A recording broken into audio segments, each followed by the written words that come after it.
পুরাতন মালদা পৌরসভার ৮ নম্বর ওয়ার্ডের কাউন্সিলর শ্যাম মণ্ডলের উদ্যোগে ৫ দিনব্যাপী মিলন মেলা শুরু হলো বৃহস্পতিবার, যা এই দিন বিকেলে এক জমকালো অনুষ্ঠানের মাধ্যমে শুভ সূচনা হয়।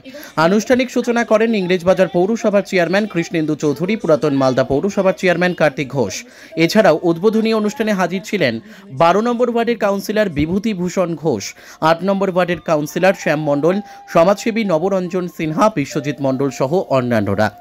এদিন মিলন মেলার উদ্বোধনের পর প্রথমে আমন্ত্রিত অতিথিদের মেলা কমিটির তরফে সংবর্ধনা জানানো হয়।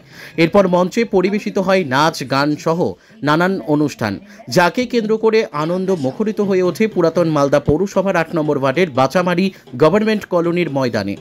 মিলন মেলার মূল উদ্যোক্তা কাউন্সিলর শ্যাম মণ্ডল জানান, ৫ দিন ব্যাপী এই মিলন মেলাকে কেন্দ্র করে নানান সাংস্কৃতিক ও প্রতিযোগিতামূলক অনুষ্ঠানের আয়োজন রয়েছে। পাশাপাশি ৫ দিন ধরে চলবে মেলা, তাই এই মেলায় সকলকে জানাই সাদর আমন্ত্রণ। মালদা থেকে বিশ্বজিৎ মণ্ডলের রিপোর্ট, এস নিউজ বাংলা। ৮ নম্বর ওয়ার্ড শ্যাম এবং অনুসূয়াকে আন্তরিক ধন্যবাদ জানাচ্ছি সুন্দর একটা অনুষ্ঠান করার জন্য। এখানে এই শহরের পুরপ্রধান কার্তিক, আমাদের বিভূতি প্রাক্তন চেয়ারম্যান এবং কাউন্সিলর নবরঞ্জন।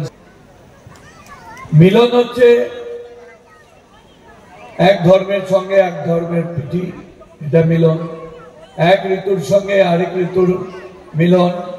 মিলন হচ্ছে সবাইকে একসাথে ঠিক মালার মতো গেঁথে নিয়ে মিলন হওয়া। আর এই মিলন মেলার উদ্দেশ্যই হচ্ছে এলাকার একটা সুন্দর পরিবেশ করে সাংস্কৃতিক গান।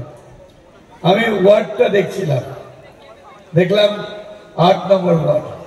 আমার ওয়াইফ কাকুলি, সেও কত বছর ধরে মিলন মেলা করে, এবার মিলন মেলাটা করলো না, তারপরে দুলাল মারা গেছিল, ফলে ওটা ক্যান্সেল করলো।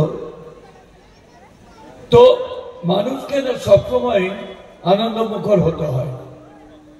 কদিন আগেই আমাদের বসন্ত উৎসব গেল, হোলি গেল, সব ধর্মের বর্ণের মানুষরা একত্র হয়ে একটা উৎসব মুখের দিন গেল। এই ধরনের উৎসব, এই ধরনের আনন্দের কাজ করলে তবেই ভালো হয়। আমি আবার শ্যাম অনুসূয়া তার